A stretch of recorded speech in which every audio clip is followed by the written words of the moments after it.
So we're Ricky, Melvin and Charlie. Just so you know, Melvin's come to work with a bag full of condoms, right? Why did you have a bag full of condoms? It was a pack. It was just a pack. But Ricky said a bag full of condoms, right? And so obviously it's our first show on Radio 1, and my mum's listening, and she messages me, and she goes, "Oh, Melvin, like, I was listening today. I was really upset." And I was like, "Oh, I'm so sorry, Mum. I'm sorry that you didn't hear that." And she's like, "Oh, no. She goes, "I didn't mind what he said, but can you please just stop wearing condoms?"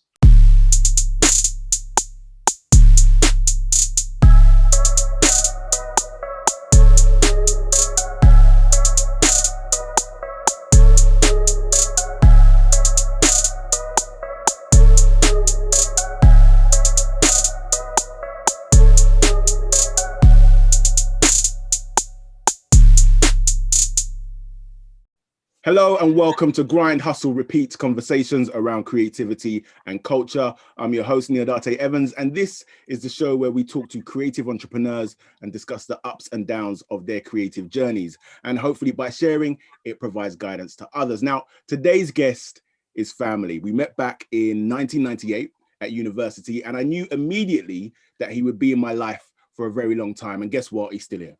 Now, since leaving university, he went on to have a successful radio and television career. And in 2007, along with our other friend, Ricky Hayward-Williams, you can watch his video here, they were signed to the Kiss FM Breakfast Show, where they were later joined by Charlie Hedges, and they sat at the helm of the award-winning show for 13 years. Now, I have seen my friend grind and hustle since we were in our late teens, and I love being able to give him his flowers, from his early days in Dick and Dom in the Bungalow to his current show on BBC Radio 1. My guest today on Grind, Hustle, Repeat is radio DJ and television presenter, Melvin Odoom.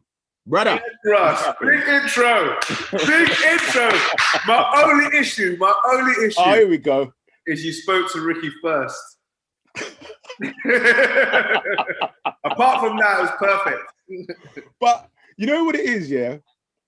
So even the first video that I did was with Mikey. Right. And as I was working out who I was going to speak to, you were at the top of the list. Then I was like, I'm always speaking to you, sort of thing. So I was actually like, I'm going to give you a breather for a little bit. Right.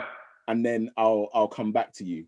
And then also, I was just like, I haven't spoken to Ricky in a very long time. So even when he sat down and he started talking, it's so funny because my first question to him was, how is Christmas 2020 going to be different from Christmas 2019? And I was not ready for his answer. Like everything he said, it was just like, wow, you've been through a lot this year, sort of thing. So it was really nice catching up with him in that way. Good save, Russ. Good save. Well done. Well done. Did I hurt your feelings? Nah. You know what? Your other ones have been good as well. And I get what you're saying. I think because of you and me are so close, I would have been the obvious choice for the first few. And it was nice to hear other people's stories as well, for me as well. And it's always weird because like watching you as a presenter, because I know you as my friend and then I know you as an actor. Mm-hmm. And when you're kind of like taking more money from my pot, then it's always an issue. So I guess this isn't the time to tell you that your producer has reached out to me. Oh, see what I'm saying? No, it's beautiful. It's good. I'm gonna 2020, right? Last year, it was the year that nobody expected, yeah.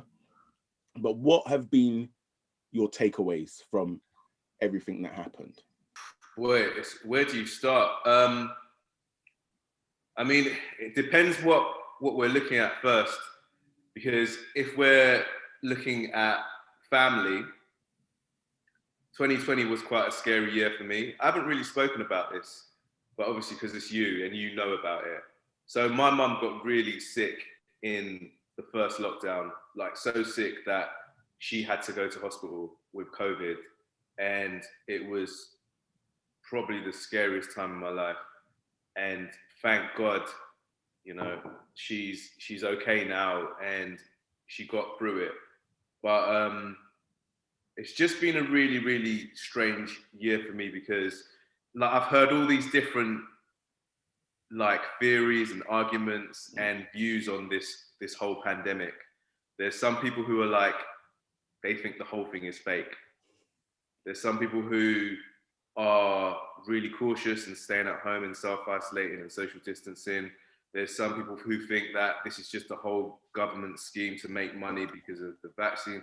There's so many different views about this pandemic.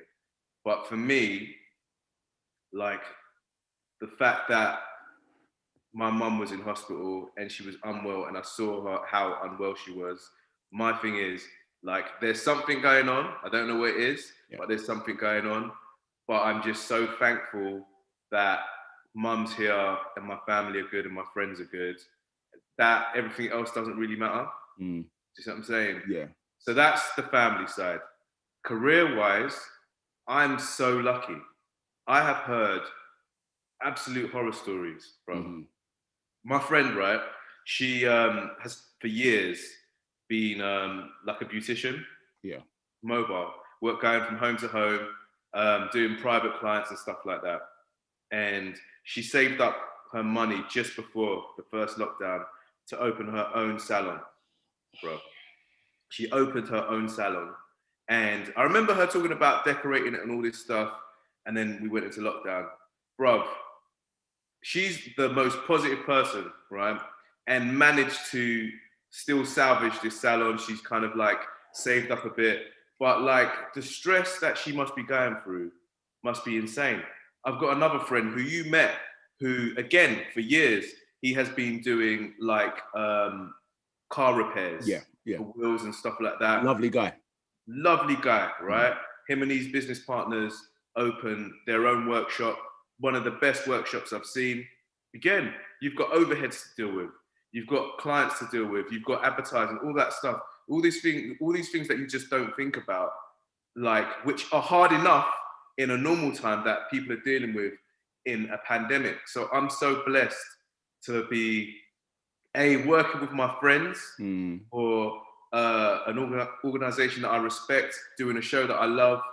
And weirdly enough for me, it kind of feels bad to say it, that I actually had a really busy year last year. Like TV wise was crazy for me. I had a busier year last year than I did the year before. So it's been a really, like, there's not like one sentence or one word I can say to describe my year, because it's been a mixed bag of emotions and events and things that have happened. You know what's interesting is that I remember when I called you, so about the time when your mum went into hospital was the time when Zoom was just popping. It was like there was a Zoom every other day for something. And I can't remember what it was, but you had missed a Zoom, which that in itself wasn't necessarily a flag, but it was that you never messaged anybody to say, because usually you'll just be like, yeah, not gonna make it. And so it was like, so afterwards, I think Nana asked me, oh, where was Melvin? I was like, oh, I don't know. And then I paused and I was like, I haven't actually heard from him in like a few days. Like, so even if it's just a silly back and forth on WhatsApp, it's like, I haven't actually heard from you in a few days. And so that's what made me call you. Yeah. And I can't remember the exact words that I said to you. So I was just like, yo, what's going on? I think that was literally it. I was like, yo, bro, what's going on? Do you remember what your first response to me was? Who told you? Yeah. You know what? It's so mad, Russ, that you even remembered that. I don't think I realized this until last year, but I am so protective of my family. And I could have told you that. You know what? I knew I was protective, but I didn't think I was to that extent. To the extent of that I couldn't even tell you. Yeah. That's where it's deep.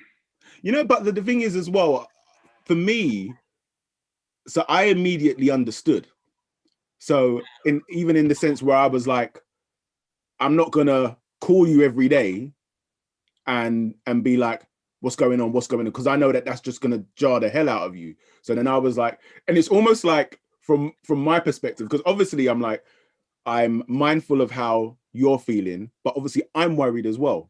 So it's almost as if I was, okay, I'll give it 2 days and then I'll call.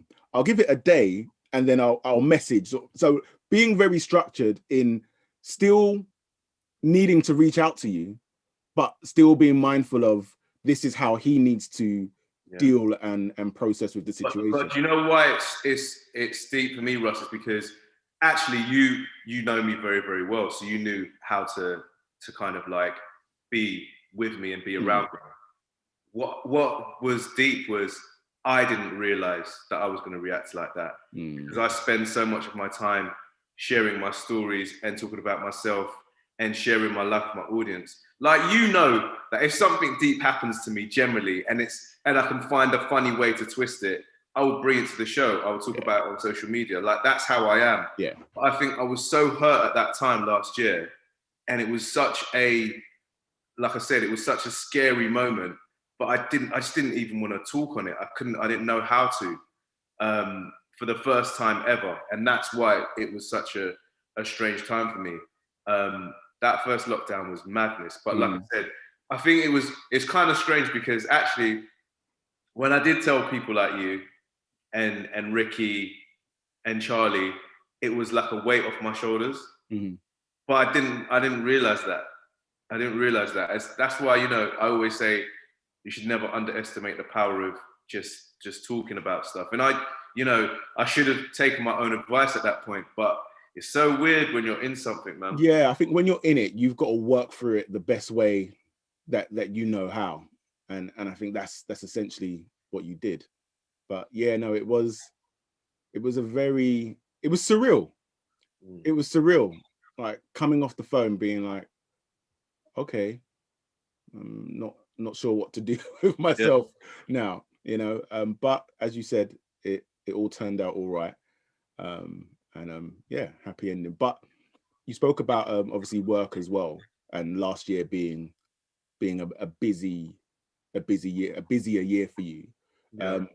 How do you, now that we're in this new lockdown, what are the rules around production? Are productions even happening? Can you still work in that sense, or?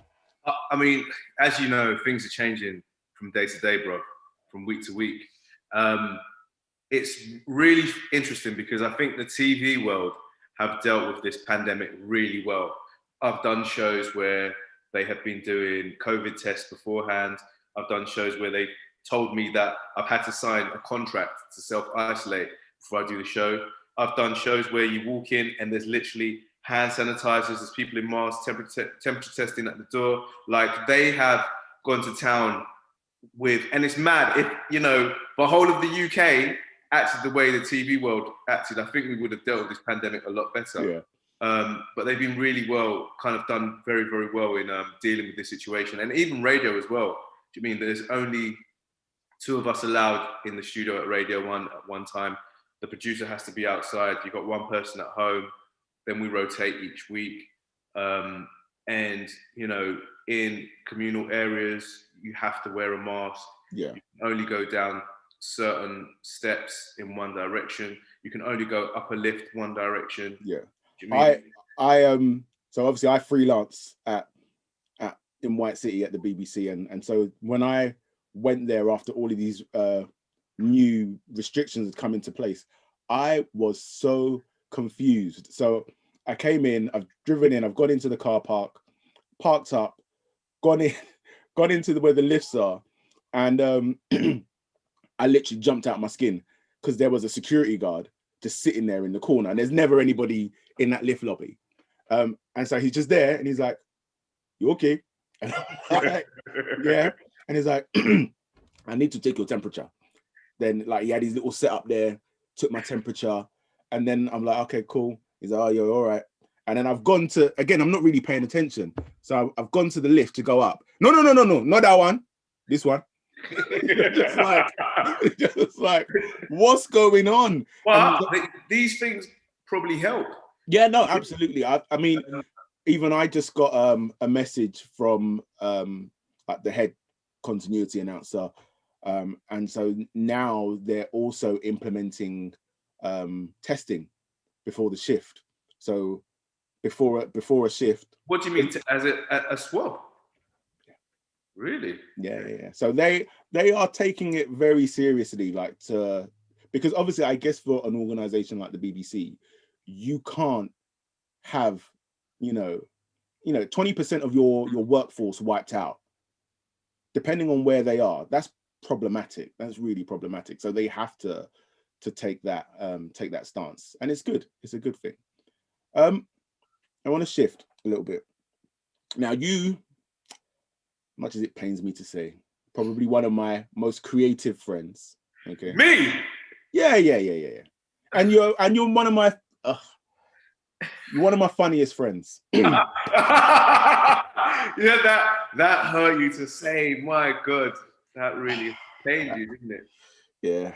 That didn't see. I've even got a little pain in my chest now from saying that. But you know what's funny is I actually don't think I'm the funniest friend. I think that we just collectively make each other laugh, and we all have the same sense of humor. Because I think Ricky is as funny as you. I think you're as funny as Leroy. I think Leroy's as funny. I think we all make each other laugh, and maybe I just like to make you guys laugh more than the rest. I think we're all hilarious in our own way. I think definitely, because obviously we've been together for so long, so we have that instant rapport, the one-liners, and whatnot have you. But again, like I said at the beginning, it's important to give people their flowers. But you do have a unique timing. So even outside of things like WhatsApp and whatnot have you, when we're actually in a space together, like you do have quite good comedy timing. Where for you do you draw inspiration from when it comes to being funny, being creative, and just generally, I guess, your persona? That is a good question, Russ. That is a great question. I would say it's an amalgamation of several things, right? I think my parents are hilarious. I think the foundation. I will testify to that. Yeah, I think my mum and dad are so funny in different ways. Yeah. And I don't think they both mean to be. They're funniest when they're not trying to be funny. Yeah. Right? When their natural selves are just such funny people, such warm people. So that's number one. My earliest memory of trying to make people laugh was my cousin Jackie and my cousin David's house. And it was this big family party, when all the kids are in one room playing a computer game. And I started doing like impressions of like someone like Chris Eubank or something like that. And I remember just having everyone in the room laughing, like my cousins, my sister, everyone just laughing. And I liked the feeling of that. And then it's a sad thing. I think when I went to secondary school, I used to get bullied, and I was always quite small. And I realized that if I could make people laugh, then they'd stop bullying me. And so it's an amalgamation of those three things, I think. And then the feeling of making people happy from doing or saying something. I always like that feeling. And if I'm honest with you, Russ, I wouldn't say, I know if you Wikipedia my name, like comedian comes up, but I never call myself a comedian. See, and again, I'm probably biased in that sense, but I think we've had this conversation before when we were speaking on the For Heaven's Sake podcast, where I've always felt like, and I know you never refer to yourself as a comedian, you don't see yourself as a comedian, but I always feel, even now, that if you were to say, actually, I'm gonna do this, I think you'll smash it. Well, I believe if you put your mind to anything, you can do it, right? And what's really funny is your twin brother, your Asian brother, Romesh Ranganathan.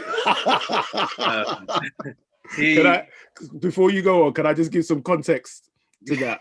I don't think you need it. Your face, the context will go.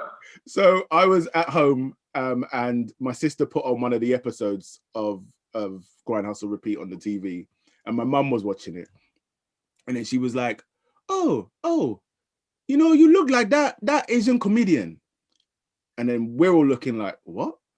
And then my sister, first of all, was like, "What, Guz Khan?" She's like, no. And I'm even surprised that she knows who these people are to say that it's not that one and it's not that one. So she's like, guys, come on. She's like, no, not that one. Not that. You're talking about the one with the beard, not that one. So then she's thinking again. She's like, oh, Romesh. Ah, yeah, Romesh, that one. Yeah, you look like Romesh. And I'm like,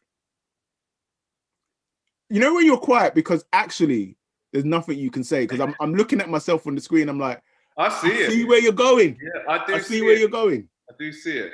But to go back to that, so I was lucky enough to work with Romesh. I was lucky enough to work with Romesh a few years ago. We did a show called Sweat the Small Stuff. Yeah. And then a few other bits and pieces. He is the loveliest guy ever, right? And so down to earth and so humble. And I can't remember, I think it was like a concert or something. And we were coming out of Coco's in Camden. And he said to me, he said, Mel, you're a funny guy, you know? And I was like, thanks, man. And he said, you should do stand-up comedy. And I was like, really? He goes, yeah. He goes, you've got some good time in there. Similar to what you've always said over the years. So not only do I look like him, I think like him as well. Exactly. And I said to him, I don't know about that. And he said, I'll help you. He goes, if you ever, you know, want to toy with the idea, then come to me and I'll help you. And I never took him up on the offer because I think I was scared about the fact that because I was already established as a presenter, if I was to go into an arena to try and make people laugh, they would have a certain expectation of you before you've even started comedy. And I think that stopped me from going. What I should have done is gone to somewhere where no one knows who the hell I am, and then just tried out material and then got the confidence to try and do it. But I just went, well, people kind of know me. So, you know, they've heard me do funny stories on Kiss and stuff. So if they don't laugh, then it's going to really kind of like mess with my confidence. So I never did it. I've always liked the idea of, you know, trying to do stand-up comedy, but I've never done it. Do you know the presenter James O'Brien on LBC?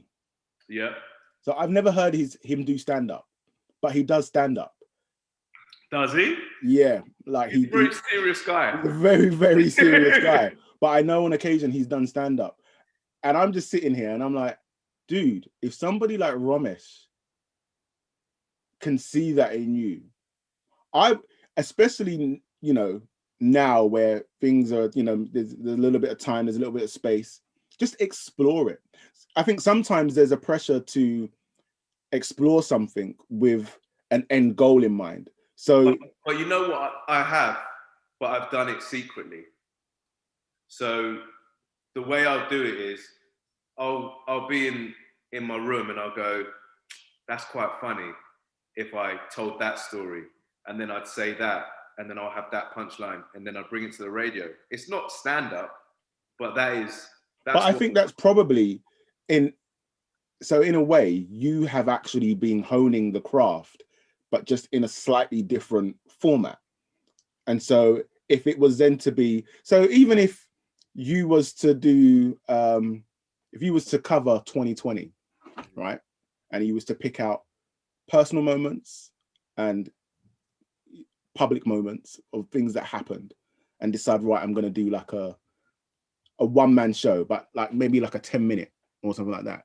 And then just take it to him and say, look, I've been playing around with this again, but take away the expectation of it having to be anything.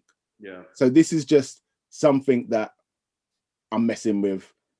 It might be something, it might be not, but then it's exercising a muscle. But yeah, I don't know.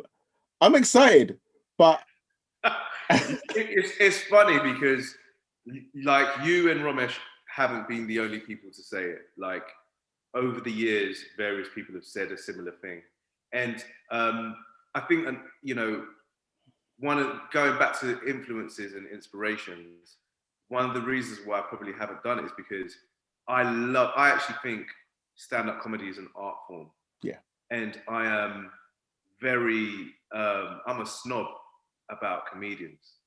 And so for me, I will only watch the best. I will only watch a Dave Chappelle. I will only watch a Ricky Gervais.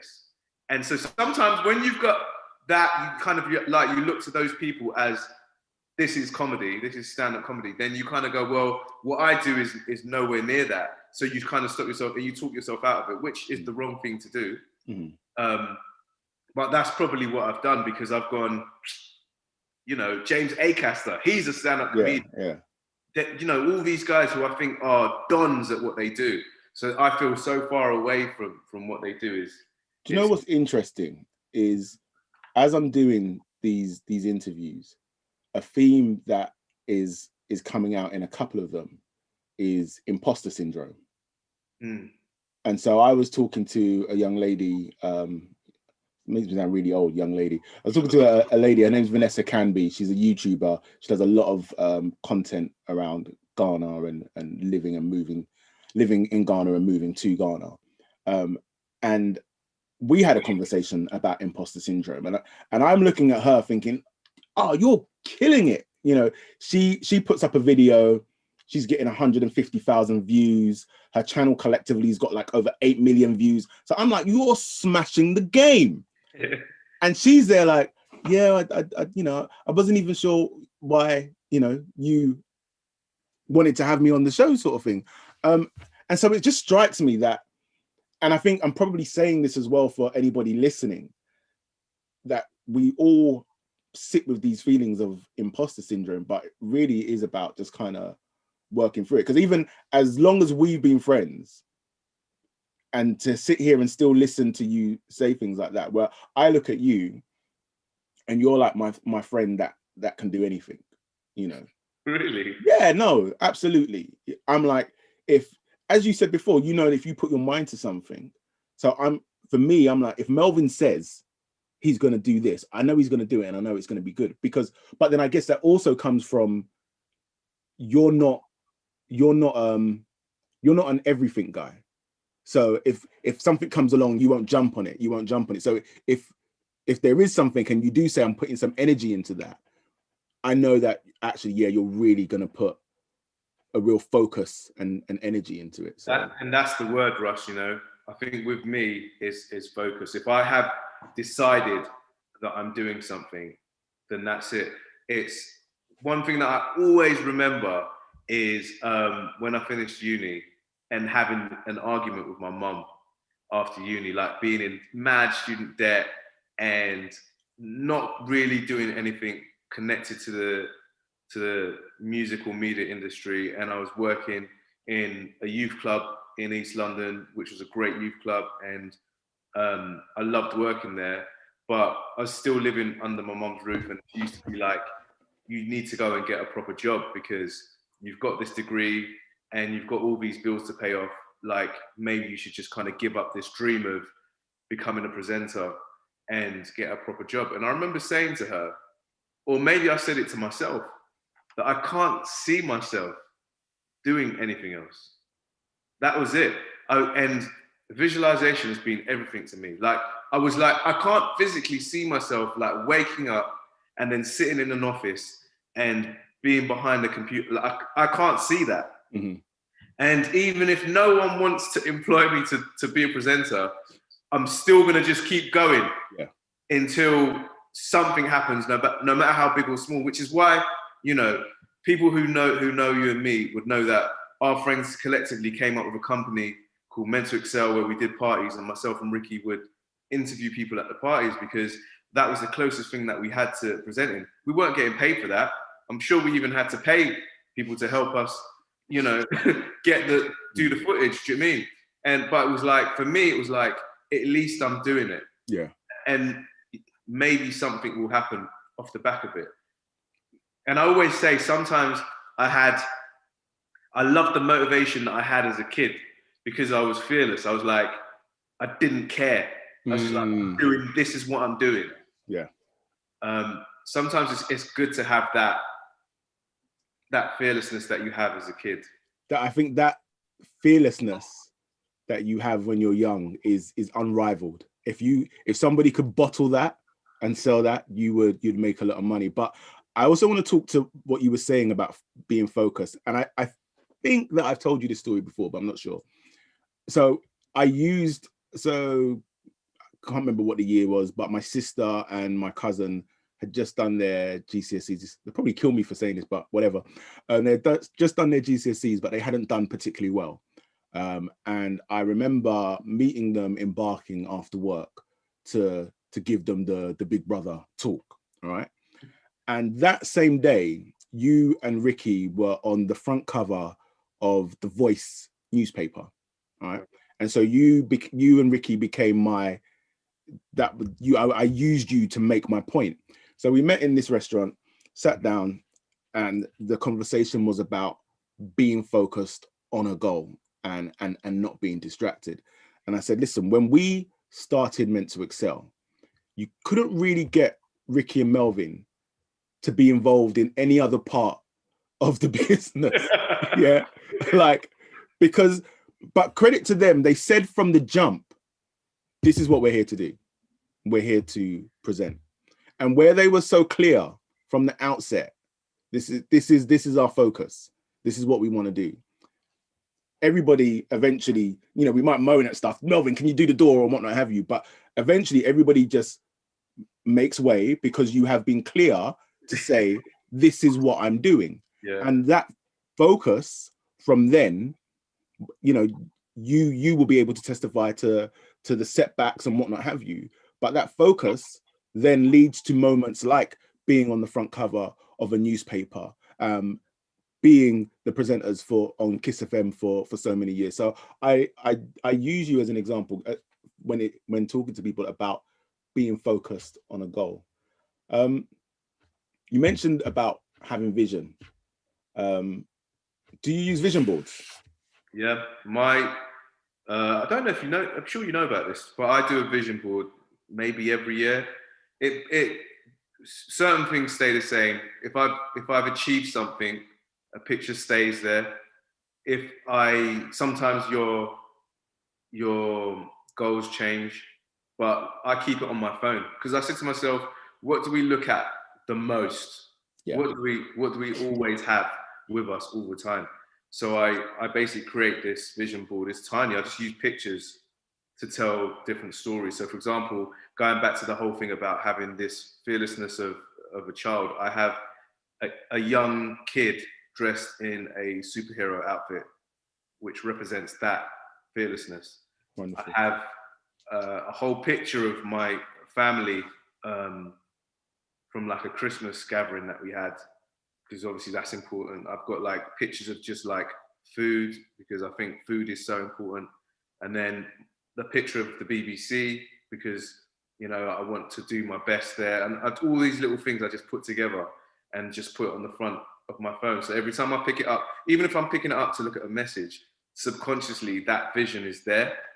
And the reason why I'm so strict about this is because years ago, when I got my first property, I was looking to move out, and I've got no patience, as you know. And so my sister, who's like my right-hand woman, became the person looking for houses for me. Mm-hmm. And we looked at, to be honest, I don't think we even looked at that many. I think I looked at about 7 houses, and I didn't like any of them, for whatever reason. I came close to getting a house, and it was like mash up, and it would have costed a lot of money to do it up. So I gave up on this idea of moving out. And I love cars, so I was like, I'm just going to spend the money that I've saved on a new car. And my friend Edis came over with my other friend Ishmael, and they were like, Melvin, if you buy this car, we're going to beat you up. Save your money and get a property. Right? I remember that. And so I saved the money, and I didn't spend this money. And I remember being really just down, because I was like, I can't find this property that I want. And I looked at this house, and when I came out of this house, the house opposite, I said to Yona, I really like the house opposite. And she was like, it's funny because that house just got sold. And the thing is, it was way over your budget, though. So just forget about it. And I was like, I said to her, send me the house, please, just send it to me. And I took a picture of it from Rightmove, and I made it my screensaver on my laptop. And I never took it down. I just had it there because I thought it's a nice looking house. Yeah. And a few years later, after doing several years of Kiss Breakfast, after doing Extra Factor and stuff like that, and MTV with Ricky and Sweat the Small Stuff. I had a bit more money saved, and my sister found another property. And the property was on the same road as the house on my screensaver. And bruv, I didn't find it straight away. Like I moved into the house and then randomly just came across my laptop and went, hang on, this house is on this road. And I didn't clock it. And I was like, subconsciously it was going into my brain, like this is your home, this is where you need to live. So yeah, I'm a strong believer in vision boards, and it's weird because, like, I remember saying to my sister, I had a certain car up, and I said to my sister, I didn't get this car, and she was like, but you did get it, because if you look at this car and you look at this car that you had over the last 2 years, they're that car combined. Yeah. You see what I'm saying? And so sometimes you have reached your goals and you haven't even clocked it. Yeah. And it's what's interesting is perspective, because like a lot of my friends and family will go like, Melv, you've done well and you've made it and stuff like that. But actually, I've only made it because of you lot. And I look at you guys because, like, for me, like, you're an incredible dad, like an amazing husband, like you're so hardworking. You will put aside anything for anyone, like whether it's my mum, whether it's your mum, whether it's, I've seen you jump out of a car and push a stranger's car on the street. Like, you're a good person. And so for me, it's really funny because like, I'm like, yeah, cool. I've ticked off the career thing, but I'm nowhere near the family box. I need to tick off that box. Do you know what I mean? Like you're smashing the family box. So like we're all in our different lanes, but in my eyes, all of my boys and all of my circle are smashing it in their own way, but they're just at different stages. Yeah, no, I was being interviewed yesterday actually, and it's weird. I'm just listening to you. I almost said pretty much exactly what you just said. So we were talking about gratitude, and I was saying how gratitude is something that I really struggled with for a very long time. And you know, we would have our conversations and I'd be like, oh, Melv, man, this thing's not popping, this thing's not happening, and I'm frustrated about this endeavor and I'm frustrated about that endeavor. And then you'd be like, yeah, man, but you got a beautiful wife, you got, like, I go, of course, obviously, I love them. And but you know what is, Russ, and I didn't clock this until recently, but you've got an entrepreneur spirit.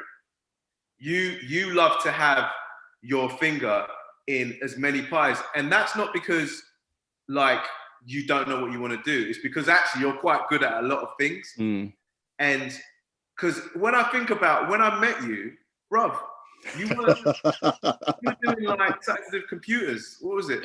Yeah, I was. My degree was software engineering, and so I worked in. What I'm saying is, you went all the way from software engineering to producing, to acting, to editing, to working for the BBC as a voiceover artist. These are all jobs, do you know what I mean? And you're actively doing them. There are people who are thinking about doing it. I was thinking about doing stand-up. You see what I'm saying? So you're doing it. And like I said, everything is perspective, and it's how you look at things. And it's really funny because the thing that really encapsulates that idea beautifully is the film that we watched the other day, Soul, which is on Disney+. It's Jamie Foxx's new animation. And it just looks at how sometimes we strive for certain things. We spend our time striving for this thing over here that we might get, that we might not get, but actually all the other stuff going on is so beautiful and so amazing and so cool. And that's what 2021 did for me. Like, I was like, wow, I've got an amazing family. I've got amazing friends. Do you mean? Like, everyone was like, Melvin, what was your Christmas like? My Christmas was quiet, but I got to see my mum. Yeah. I got to see my sister. Like, I was happy. Usually there's about 50 of us in the house. You know, Boxing Day, everyone Boxing Day, man. It's a mad party. You know, every time I have a birthday party, we go big. We all missed our 40th birthday Yeah. last year, all of us. But I'm all right with that. You know what's interesting? Even my 40th. So the year before, I was not, I've never been a big birthday person. My birthday comes along, I don't make a big song and dance about it, blah, blah, blah. And I can see the frustration. Like, I think Nana gave up like 5 years ago when it comes to my birthday, because you can't get anything out of me. And a year before, I still wasn't bothered. And then coming to the end of 2019, coming into 2020, I was like, you know what, man? I'm gonna celebrate my 40th. I'm gonna go all out. Like, I'm gonna go all out. Yeah. This thing of not celebrating my birthdays, this is folly. I'm gonna. And then look. Yeah. And so obviously lockdown, blah blah blah. And my birthday. Listen, and this is going back to the point of gratitude. Yeah. I spent my birthday in my house, and in my living room, I had no sofas. Yeah, we were sitting on dining table chairs, and I think a beanbag, because we were waiting for a new sofa to arrive. And Nana and Glennis had got together and created this video for me. And I remember when Glennis put the video on, and you know me, innit? You know me. So Glennis put the video on, and she was like, "You're gonna cry." And so from the moment she said that, I was like, "I'm not gonna cry. Like, I'm not." And so it was almost like that's a challenge. It's like it's a challenge, isn't it? Like, you're there thinking that you've done this amazing video and I'm going to be so emotional. I'm like, no, I'm not going to do it. I'm not going to cry. I swear. 2 minutes into that video, it was the thing was, because the beauty of your video, because everyone had one by the end of 2020, but the beauty of your one was yours was one of the first. Yeah, a lot of people put their heart and soul into it. We didn't know, when we was coming out of lockdown. And obviously a lot of people care about you. And also, you're that person at the party or the wedding or whatever function. You're the one out of our crew, I would say, that always has a nice thing to say. You're very good with public speaking. And so I felt like everyone felt like they had to bring their A game. You couldn't just go like, "Oh, happy birthday, Ross, have a great day." You couldn't do that with you. Like, you had to bring your A game with your one, which is why yours was really powerful.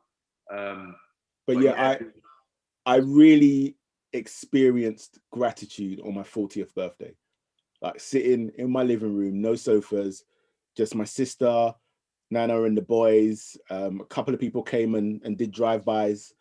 And I was like, it was almost like my aha moment, where I was like, oh, so this is real gratitude. Like, this is real gratitude.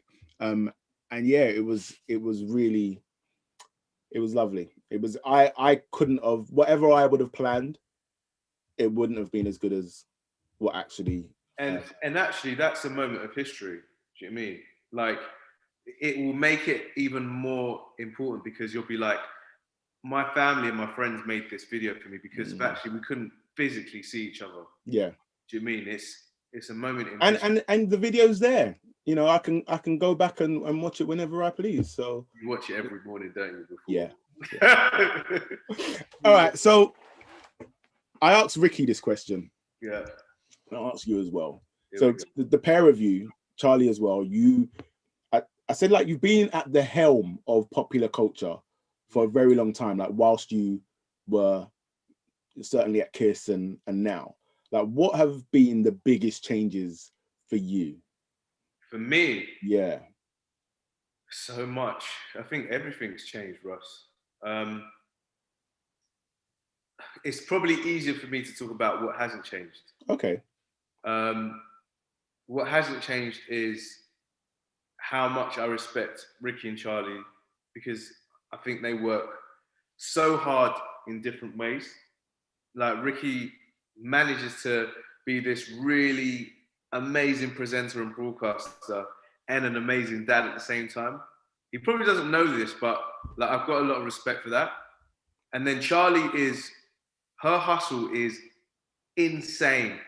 She's always putting herself out there. She's her own PR machine, do you mean?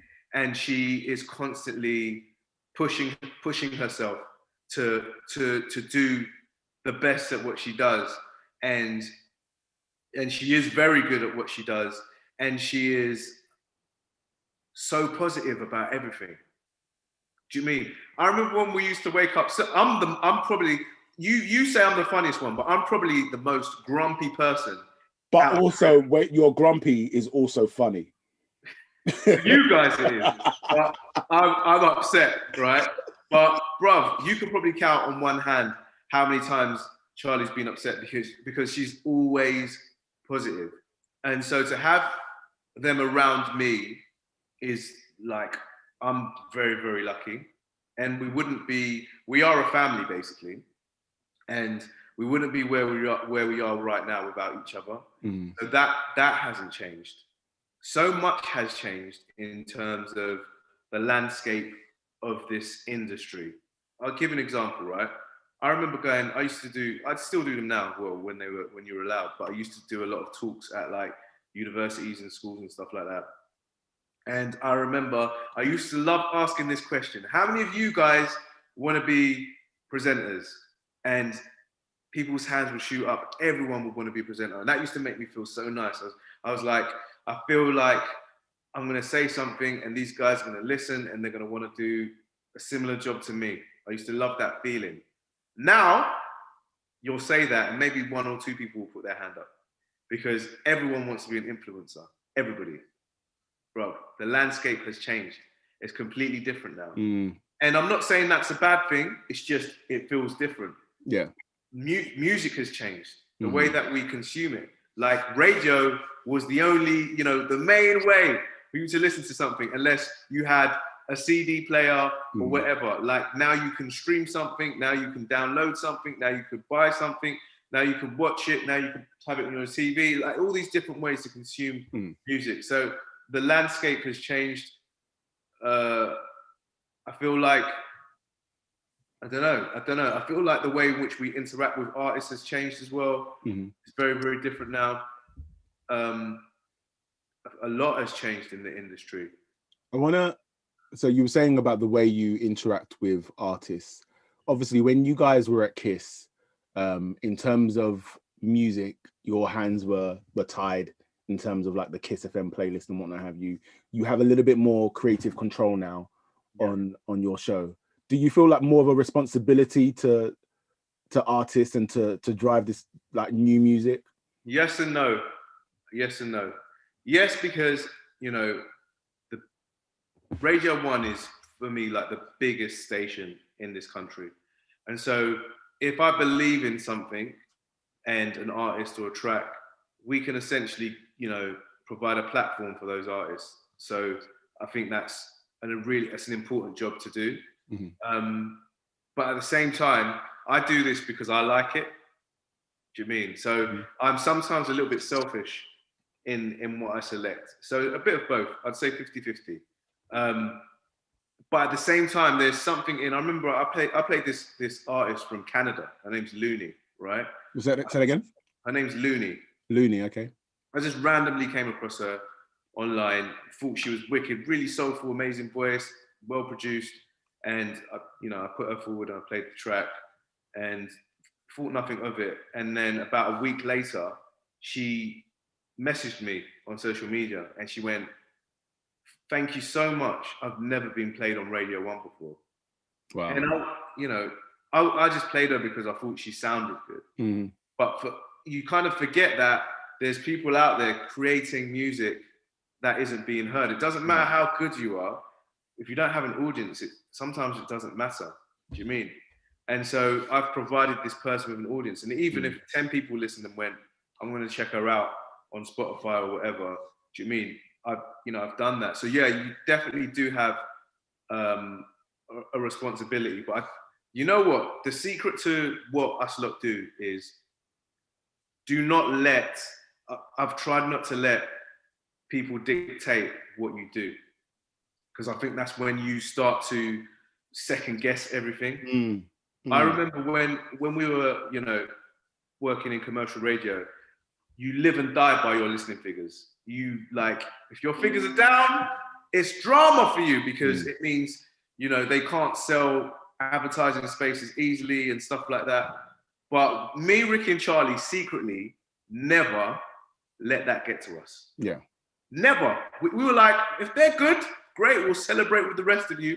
If they're bad, fair enough, we'll just be quiet about it. But we never were like, oh my goodness, the figures were like this week. We were never like that. And a lot of presenters, they let the figures get to them.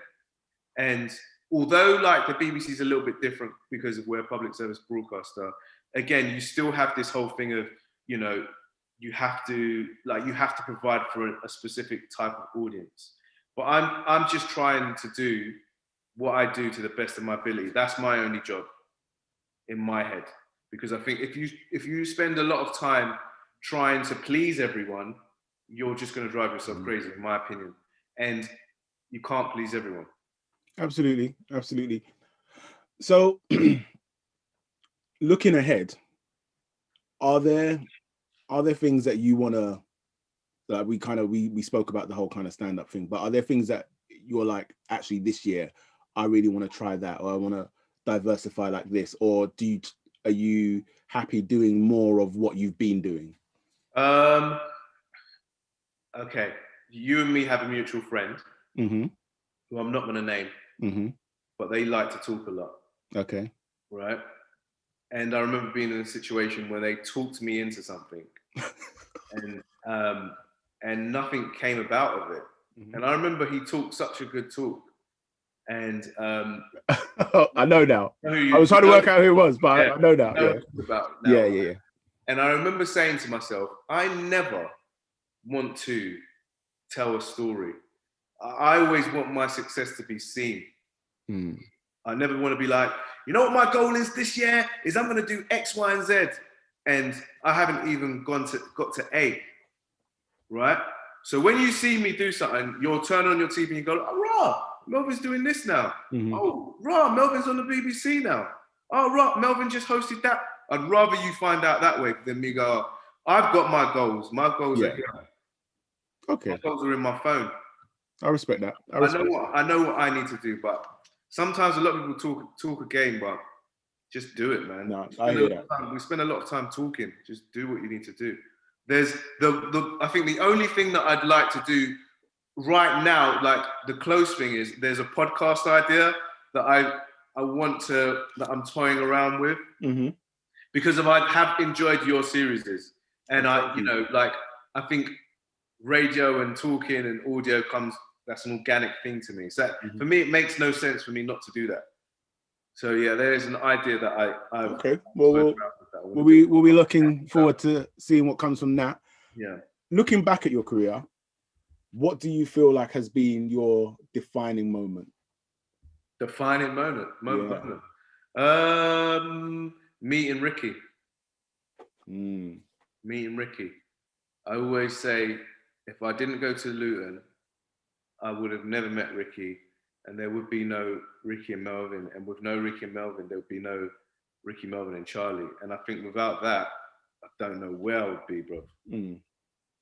So yeah, that is the defining moment, in my opinion. It's meeting Ricky. What did he say? Did you ask him that question? I did, and I'm trying to remember what his answer was, and I can't remember now. He was saying going Brit school. He would probably say Brit school. No, I think that was it. Yeah. And you know what? And I would agree, because when he spoke about Brit school, it made me wish I went there. Gone there, yeah. I wish there was something like that in my area. So I would put money, and I've not heard the answer. Yeah. I put money on him saying Brit school. I think it was that. So there's two questions that I ask, although I did ask him that, but there's two questions that I ask everybody that comes on. What's the best advice that you've ever been given?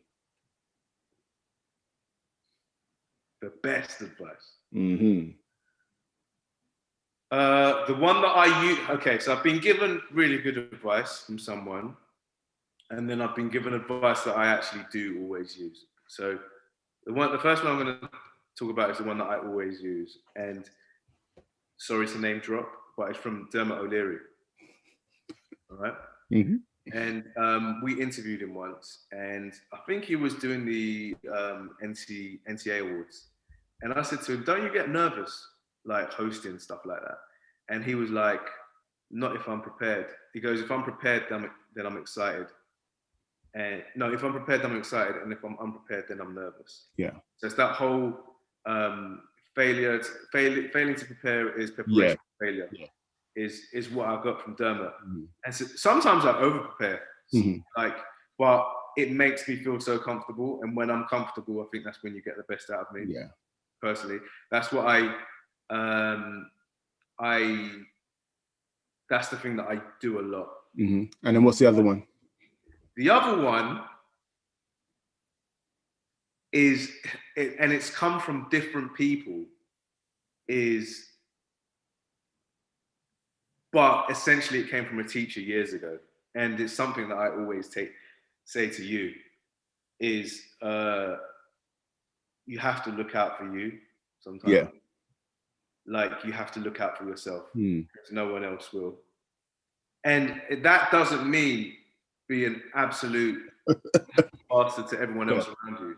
It just means if you're doing something and it's to the detriment of yourself, then maybe think twice about it. Yeah.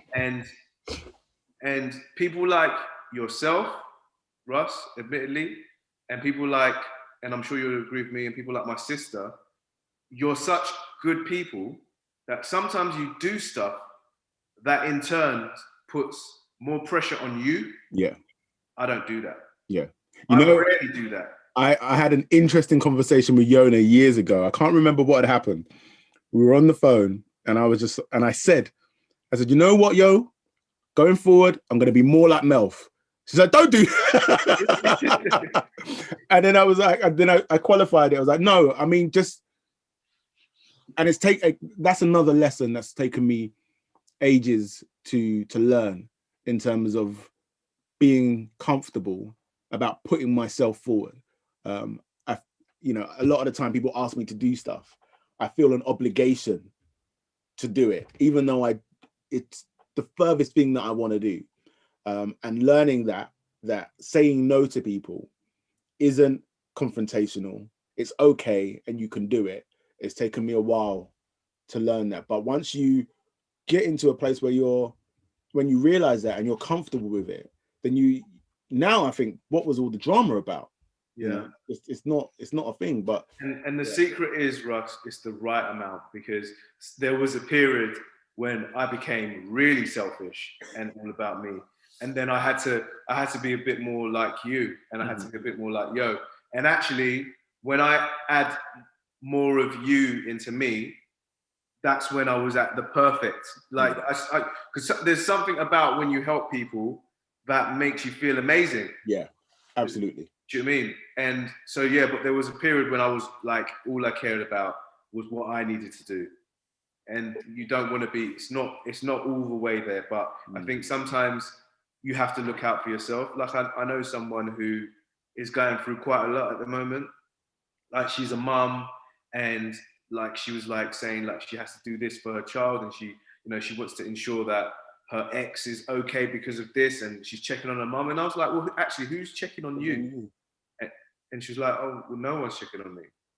And I said, well, then you need to take care of yourself. I'm not saying dump your kids on someone else and forget about them, but I'm saying you need some time out for yourself. And I think a lot of people forget that. What advice would you give to Melvin at 16 years old? Buy less cars. And buy property straight. As soon as you have money, buy property straight away. That's a Lethal Bizzle moment. Yeah. Have you listened to his Daily Duppy? I watched, yeah, and I watched the video that you sent me yesterday with Yanamais. And Lethal was such a smart man, like such an astute businessman. I really respect that about him. And I think I learned about the whole property thing really late because I didn't understand it. And I really wish when I was doing humanities at school and a lesson called vocational studies, that there was a lesson called what is stamp duty? called This Is How You Get a Broker, called Why You Need a Solicitor for This, like, so that when you buy your house, you're prepared for it. Yeah. Like you don't know the first thing. If you don't have a family who actively buy properties, you don't know the first thing to do, like to do that. So I would say, like, speak to someone who you trust and find out about how to purchase property. And as soon as you have money, buy two. If I bought two when I was doing Dick and Dom, now I would be laughing my head off. Yeah. Right now. Those are two things I would say. I would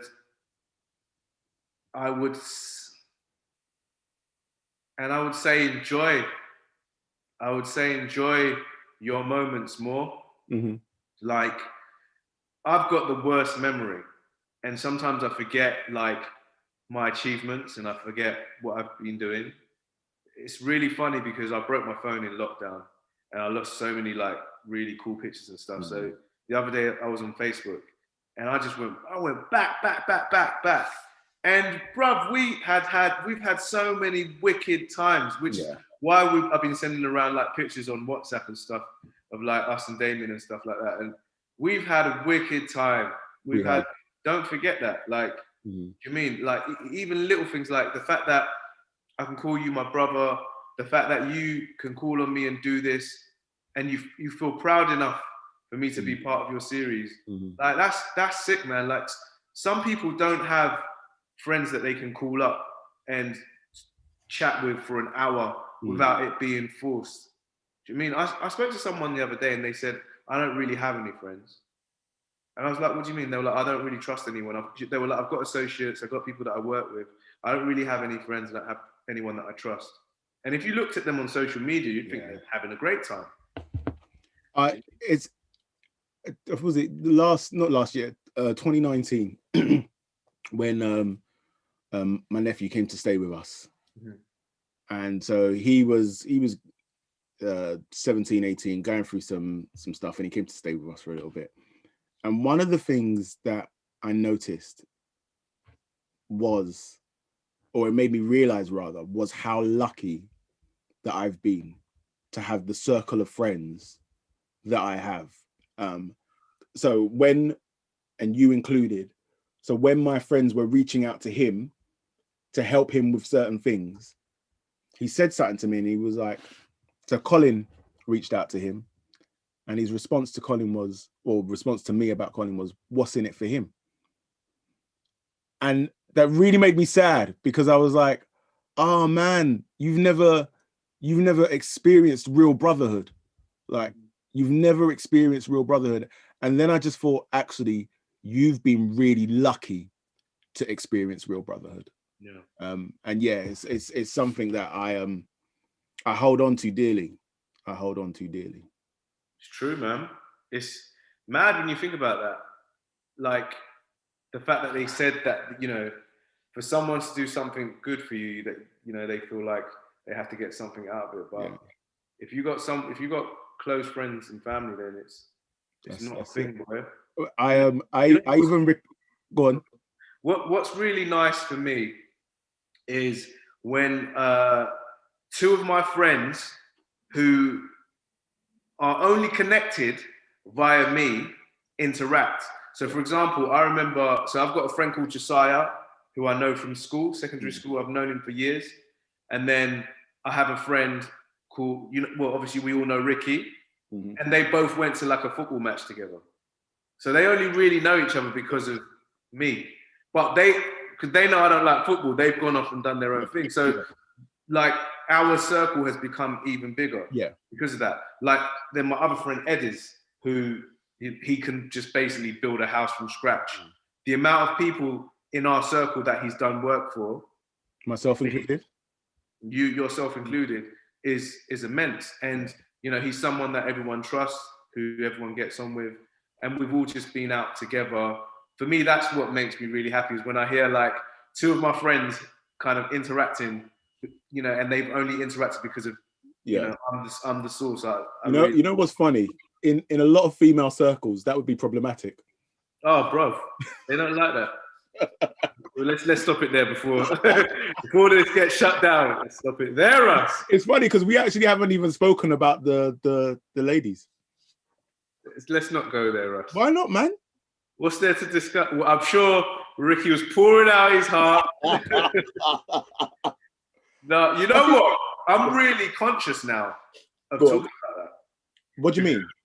Because I think I've created a bad name for myself. Okay. As being this Lothario. So now I don't talk about it. Fair enough. I won't push you if you don't want to talk about it. Nope. But it was just that when you were speaking earlier and you were talking about the difference of like me and the family and you and the career, and I noticed that we didn't touch on what your you know what's funny is I'm sitting here and I know this is going nowhere, like, but I'm trying though. I'm trying. It's good. It was a good effort. I'm trying. I really and truly I did it for your mum. Did she message you? Listen, the last time I was with your mum, yeah. Oh, good. Got in the car. So Russell, I knew what was coming. It's auntie. So what's your brother doing? Yeah. Well, what's going on? And I was gonna snitch, like I was gonna straight up snitch and say, oh, there's this person, there's that person. Like I was. What do you mean that person? Why are you saying this person, that person? No, I said this person, that person, not to think about, but there was a situation, right? And I was gonna like slightly snitch because I just thought it's auntie. How can anybody have a go at me? I'm just telling auntie. You told her. Pardon? You told her. No, I didn't. Oh, okay. I didn't. I wanted to. I should have. The thing about my mum is she would be happy at this stage for me to bring home anyone. Do you know when I realized this is when there was when our very first show on Radio 1, right? Yeah. Our producer found a pack of condoms in my bag, and thought it would be funny to tell Ricky and Charlie. So our first link, Ricky lifted up the fader and went, guys, so we're Ricky, Melvin and Charlie. Just so you know, Melvin's come to work with a bag full of condoms. Right? But why did you have a bag full of condoms? It was a pack. It was just a pack. But Ricky said a bag full of condoms, right? And so obviously it's our first show on Radio 1, and my mum's listening, and she messages me, and she goes, oh, Melvin, like, I was listening today. I was really upset. And I was like, oh, I'm so sorry, Mum. I'm sorry that you didn't hear that. And she's like, oh, no. She goes, I didn't mind what he said, but can you please just stop wearing condoms and have a baby? So basically, my mum wants me to stop wearing protection while having sex. You know, the thing is, you got to be careful now, yeah? Because somebody could watch this and be like, I'm going to get you. Yeah. That could be like I'm going to make Melvin's mum so happy. Yeah. Be careful there. Listen, man, thank you very much. All good, bro. Anytime. I've enjoyed catching up with you today, even though you didn't spill the beans. Maybe we'll do a part 2, Russ. If you're ready to talk about the good stuff. Well, maybe. All right, Melv, take care, and I will see you soon. Later, man.